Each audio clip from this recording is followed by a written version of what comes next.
Hey everybody, what's going on? It's me, Tony Jacobson, creator of Disable My Disability and DMD Fit for Life. Welcome to this episode of the DMD Fit for Life podcast. I'm so excited because in this episode, I'm bringing you part 2 of my interview with Mia Ives-Rublee. If you haven't seen part 1, go back and watch the previous episode. But if you have, you can enjoy part 2 of the interview. And here we go.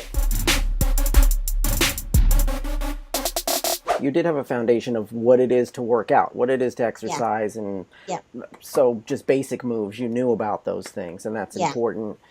So, I think that's important for, anybody that's watching this or listening. Like, look, you have to have a foundation, especially like before CrossFit. CrossFit is not for it's not for the weak. It's not for someone that is just starting to work out. And I think a lot of people that I see get injured are people that are just like, oh, I can do that. But it really is, again, I try and tell people, look, if you're just starting to run, you're not going to run and do hurdles right away, No.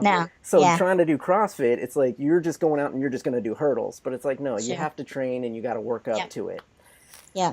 And I think one thing that's great from my perspective is that I am so used to adaptations and of movements and sort of breaking them down that it makes me feel more comfortable when I'm working with somebody new to be like, okay, this is how you break it down.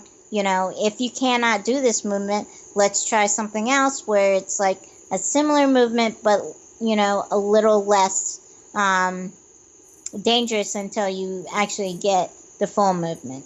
Right, exactly. And still working the same muscles. Like, let's, figure out how to make those muscles work the same, but in a different movement. Or a different way of doing the movement. Yep. Well, that's great. I definitely have changed my viewpoint about CrossFit as time has gone on. And, there's some moves, that come from that style of working out. I love to do burpees. That's like one of my favorite things. And people hate them. And, I'm like, well, that's, a type of thing. And there's all different sorts of variations of them. Sure. And, I tell people, that's like some sort of movements that you're going to get from CrossFit. I really have to learn more. To be honest, I really have to learn more about it and maybe go try it. Because I can't really talk about it until I try it, Yeah. But it does scare me, though. I'll tell you that much. Yeah, no, I totally understand. I think that what I try to emphasize is that, different athletic sports aren't for everybody. And, you have to find sort of like what you love and what you feel like you can tolerate and what keeps you motivated and keeps you moving. If that's dancing, then dancing, If that's running, then go running. If that's speed walking, do sort of what you feel like you can do and what you can handle. And I really dislike it when there's a lot of bad talk within, different athletic communities about other athletic communities. I think, every community is guilty of doing that. I hear CrossFitters, bad-mouthing, Olympic lifters or runners. I hear, Olympic lifters bad-mouthing CrossFitters. I hear it all the time, and I'm like, I don't feel like it's helpful or healthy for our community to do that, because it's really about trying to figure out what moves you and what keeps you motivated and what you enjoy. And if you enjoy it, and it's not going to kill you, then, go and do it. You know? That's the qualification. Look, if you're not going to die, then do it. Yeah. That's basically my definition of things. I absolutely agree. It's all about, getting moving, just getting healthy. And however that means for you, a lot of people a lot of OIers, they like to compare themselves to each other and to what they see going on. And it's like, man, you don't do that. Like, just what, like you're saying, what do you feel comfortable doing? What motivates you? What gets you excited to get moving? Go out and walk around, go out and push around, like whatever you need to do, then do that. Mm-hmm. And that's definitely a good message, because a lot of people get lost in it. And like you're saying, a lot of hateful talk, or just bad talk about other athletes or athletic things, that's not healthy, because I mean, people just need to be motivated. That's the bottom line. Just Yeah. get out there and get moving, for sure. Speaking about getting motivated, getting inspired, like, who is there anybody in particular that motivated you or inspired you to, like, maybe even get into CrossFit? Um, when I was first learning about CrossFit, it wasn't really about a single individual. Um, I think, when I was beginning, I had no idea who these, big CrossFit people were at the time. And it really wasn't about emulating somebody. It was more about what can I do to challenge myself and take my fitness to another level. So I don't really feel like there wasn't an individual that was really pushing me towards it. It was mostly just seeing these individuals, and they're sweating it out. They're going as hard as they can, and seeing sort of what they're made of, and that just that type of spirit just is what really drew me. Have you had any injuries since you started CrossFit? I think that I'll get my wrists sometimes get sore. So that's been my biggest concern, is my wrists. I really do try to keep my shoulders as healthy as possible. So I'm really careful about certain movements.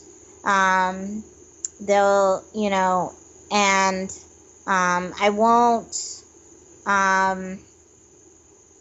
do something unless I know I can do it multiple times without getting hurt. Mm-hmm. So there's certain things that I am trying to learn to do, but I won't use it in one of the workouts, what they call workouts of the day, which is the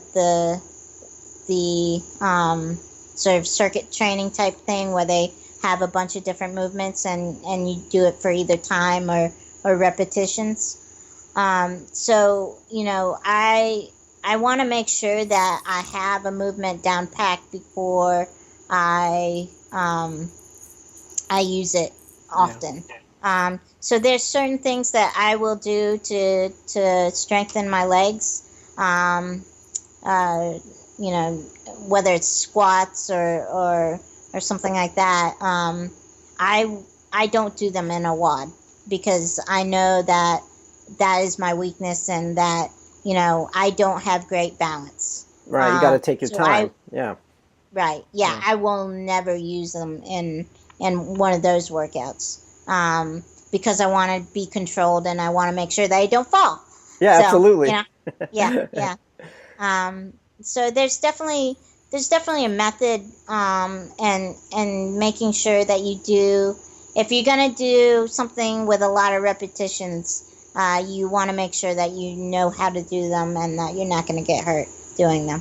Yeah, proper form, I think, is super important, and that goes for any sort of exercising. Mm-hmm. And like you're saying, it's really about to avoid injury. It's about just having the proper form and just proper exercises just across the board, knowing, practicing, and just getting stronger at each of those exercises.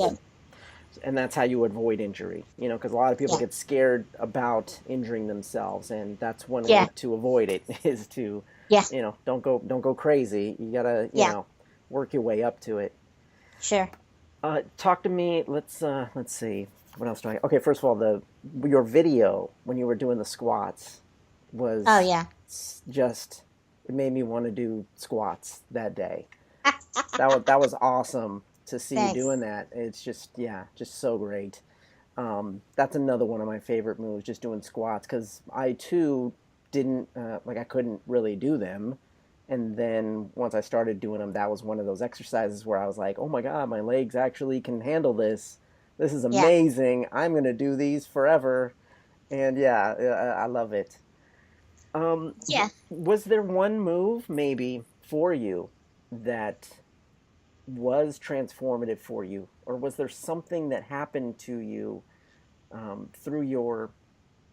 It could be through any of these years, through all the years.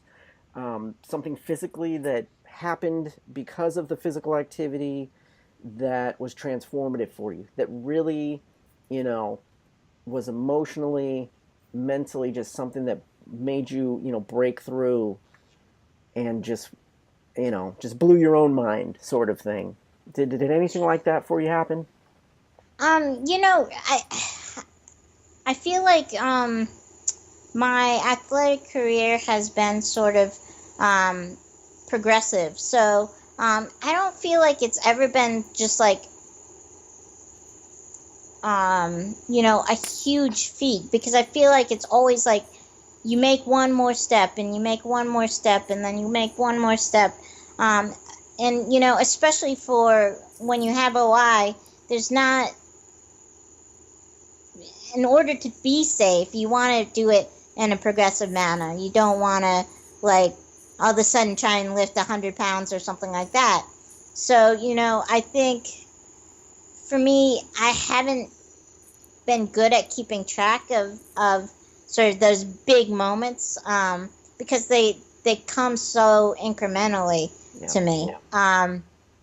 You know, and I can think of things that are like, well, I used to not be able to do them, but I don't remember when it was like all of a sudden that I could do them.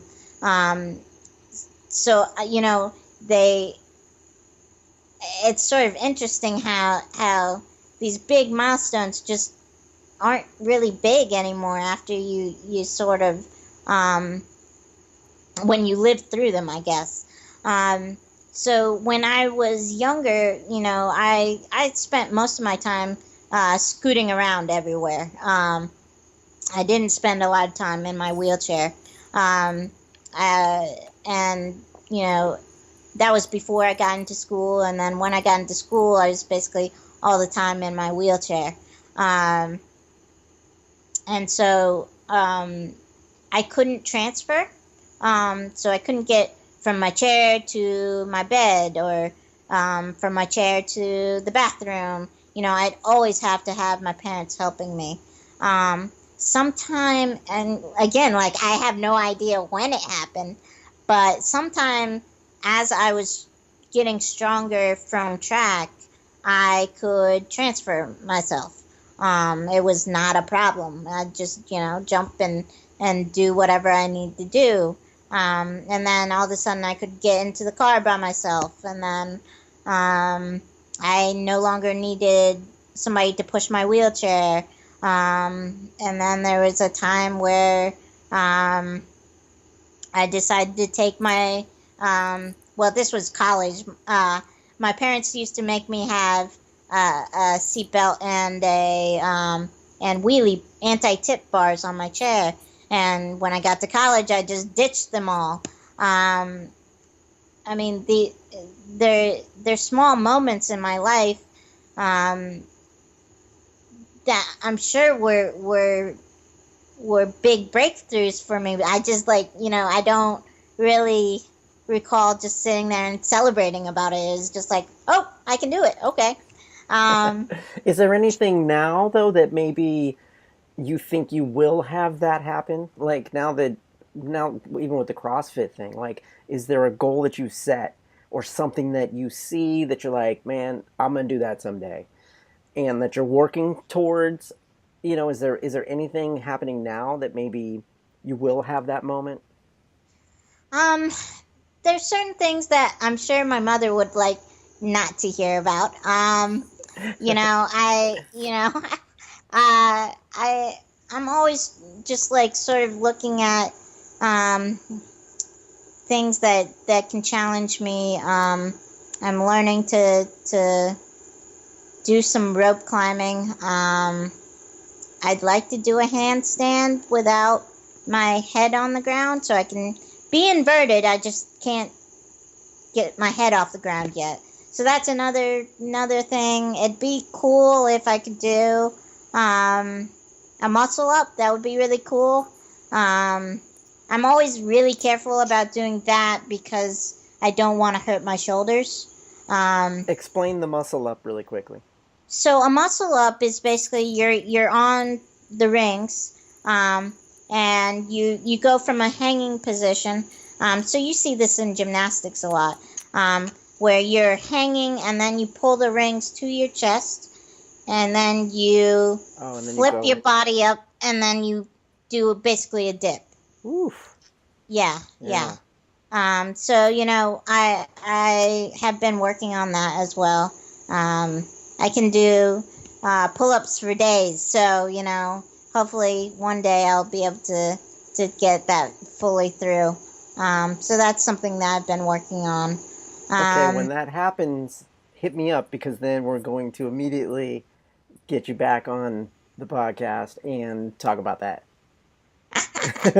I want the exclusive video of that one to show people. See, Mia did it. We'll see. She said she was going to do it, and she did it. There you go. As long as we don't show my mom. Exactly. Do not forward her the link to this video. Yeah, exactly. Yeah, the parents always freak out. They can't help it. Yeah. Okay, well, that's great. I mean, these are great goals. Clearly, through your life, you have not come up against a lot of the, mental strain or mental obstacles or barriers that, I see a lot of OIers facing, and just people in general, if they have a disability or not. It's funny because I train some people that aren't disabled, and they sometimes have even bigger barriers to break through about physical things. So it's great that you haven't necessarily had that, and you've understood the importance of being physical, because that's just something that gets lost due to the nature of our disability. Being physical and throwing around weights and just lifting anything. I mean, that's like, the exact opposite of what we're told, like our entire lives. Yeah. Okay, let's talk about this really quickly, because this is something that a lot of people ask about, especially maybe people, OIers that have type 3. Talk to me about your nutrition. Talk to me about, how you eat. Yeah. I have been trying to work on that for years, and I have to admit, I'm not a very good eater. I have been on and off again where I try and manage what I eat. So my nutrition could use some improvement. I've been thinking about trying to go on a zone diet, looking at macros and stuff like that. So that's sort of my next goal is to really work on nutrition, because I feel like that could really boost my athletic goals. I know, when I was training for the Paralympics, I would have periods of time where I definitely make sure that I was not eating a ton of, foods that weren't healthy for me, which was hard living in a dorm. But eating salad and fruits and stuff, and being careful of how many carbs I'd eat. That was always something that I kept in mind. So my diet has gotten better and then gotten worse and then gotten better, and it's always a constant fight for me, and I'm hoping to do better. That's good. But I mean, you're proof that even if your diet isn't, your food intake isn't dialed in 100%, you can still maintain an athletic and physical life if that's not even dialed in. A lot of people will stop themselves and, and say, well, I can't do it because I'm not eating good. I eat like crap. And it's like, well, no, I mean, you still move. You can still get going. Yeah. And I think they play hand in hand. Personally, I know for me, I gotta eat good, or else I'm, not effective at all when it comes time to work out. So it's great to hear you be honest. Thank you for your candor with that, because I'm sure a lot of people are like, oh, she probably eats perfectly, and. Oh gosh, no. And I think it's always going to be a struggle. I think all athletes go through sort of these peaks and valleys of eating well and not eating well, and I think some of it depends on how much stress you have during that period of time, and sort of what your goals are. And my biggest suggestion is just sort of not going towards excess of like one fad diet or the other. Cutting out all your carbs or cutting out. I don't think that's healthy or something that you can do for long periods of time. I think that trying to do a balance of what you eat is going to be a lot healthier for you in the long run than sort of an elimination of certain things. Absolutely, I absolutely agree. One last thing I want to touch on is just the thought of being an inspiration. You know, I know in your video that you had posted, where they kind of did a little bio on you. You talked about that, about being an inspiration and just being seen as an athlete first. And I agree. I think that's important. I also, personally do think that no matter what, like every single person in this world is an inspiration to somebody. So I think that if we have that option and that ability to inspire somebody, we should. So talk to me a little bit about your thoughts on that. Just expound a little bit, about being an inspiration to fellow OIers, really, because it's two different kind of communities. So Sure. when it comes to, others with OI, how do you feel about, being an inspiration for them? I think there's different sort of connotations to what inspiration means. I like motivating people to do what they love and go after their dreams and pursue things that they might have not considered in the beginning. The only caveat to that is that when what some of the people in the disability community call inspiration porn. So, just sort of basically saying instead of being a motivating factor, it's more of a like, well, she can do it, so why aren't you doing it, or something like that.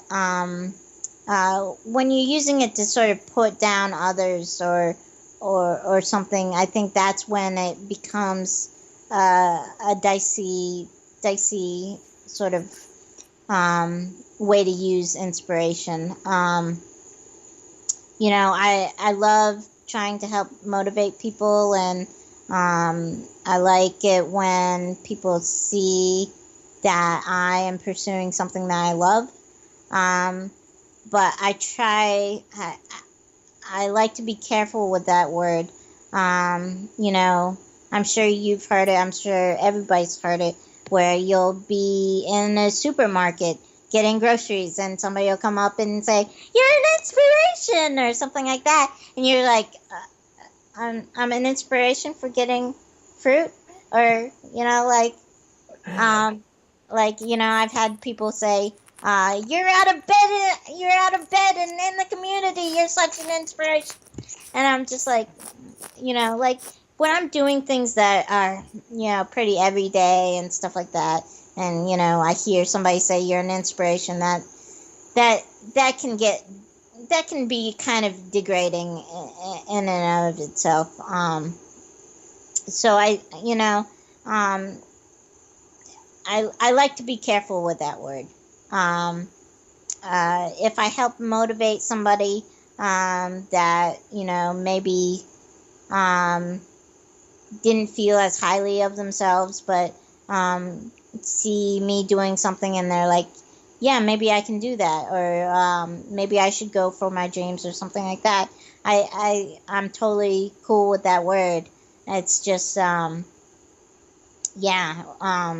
just gotta figure out why you're using that word. I think is the main takeaway that I've gotten. So it's definitely, I don't know. It's hard to sort of. It's definitely been a struggle for me to figure out exactly how I feel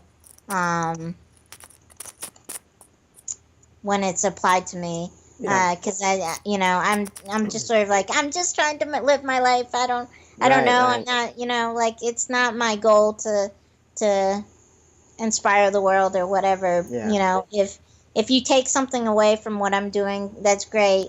But yeah, I'm just doing what I can, and, you know, like,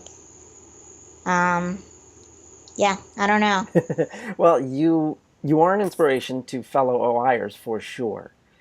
You know, just seeing, and a motivating factor for a lot of people. And I know that through what I'm going to share with people with this interview, and, you know, through our health and fitness for OI group, you know, just having you in there is great because there's a whole group of people that need it. And, you know, the more people that can motivate, inspire, and get people going, that's what we need. So yeah. Don't be mad, because I think you are an inspiration. You're an inspiration to me. So there you go. And it's because you do amazing stuff, not just because you got some cereal at the market. Although maybe you were an inspiration because you were eating fruit, and maybe that person had never had fruit. So they were like, oh man, like, it was just about the fruit. It wasn't even about you necessarily, you know? You never know. You never know. You never know. I want to do one last thing. It's called the speed round. I'm trying to do this with all my interviewees. So I'm just going to throw out these really quick things. Just the first thing that comes to your mind. Okay? Just the first thing that comes to your mind. And there's just 10 of them. And we're going to hit it off. You ready? Okay. All right, here we go. Favorite color? Blue. Favorite rapper? Favorite rapper, Tupac. NBA or NFL? NFL. NSYNC. But that, wait a minute. Oh, no buts. No caveat. Okay. No buts. NSYNC or Backstreet? Backstreet. iOS or Android? iOS. Star Trek or Star Wars? Star Wars. Your favorite exercise? Favorite exercise, shoot. Pull up. Chess or checkers? Checkers. And what was your first job? First job was as a counselor, camp counselor. All right, that's it. You did well. Okay, but let's go back. Okay. To the NBA or NFL.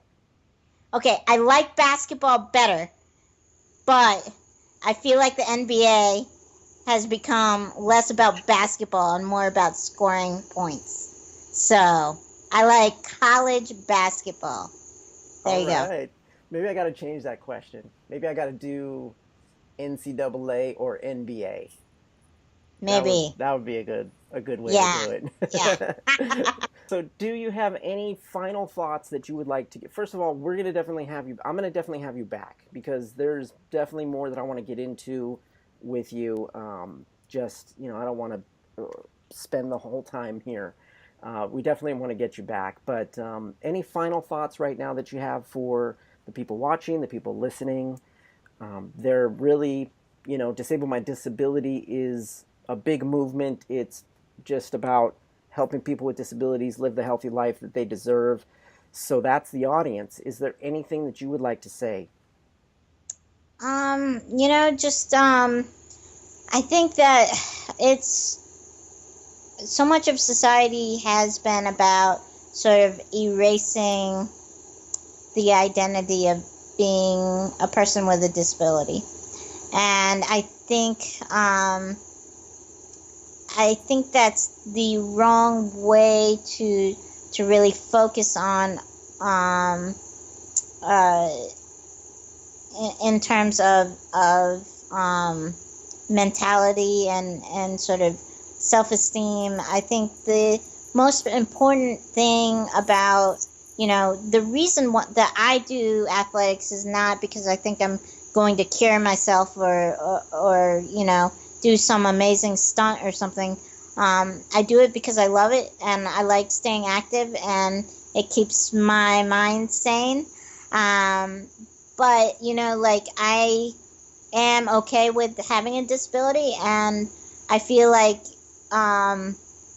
it's definitely taught me a lot of things. And I'm not sure I'd like to break less, but I'm not a person that's looking for a cure all or something like that. I think that if you're thinking about doing exercise or doing something, do it because you love it and not because some person, some physical therapist or something like that tells you need to do it because you'll suddenly be able to walk again or something like that. Do it because you love it. Have real tangible reasons for why you're going to do something. That's great. Where can people find you? What's the best way for people to connect and learn more? Where should they find you? I think the best way, rather than my main suggestion would be to look up my name, Mia Ives-Rublee, U.S. wheelchair athlete is the best place to do it. I know a bunch of people have tried to friend me on Facebook.